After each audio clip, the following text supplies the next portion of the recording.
We are live in Phoenix, Arizona. We have 2 reporters out in the middle of the storm and 2 of us up here taking the live camera footage. These 2 girls are so brave outside with the dust rolling in.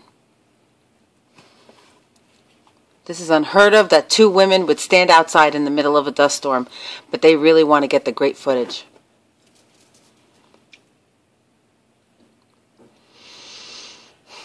Let's hope they come back alive.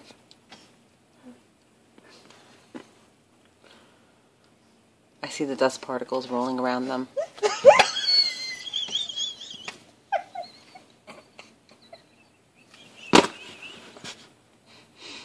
They're being thrown against cars.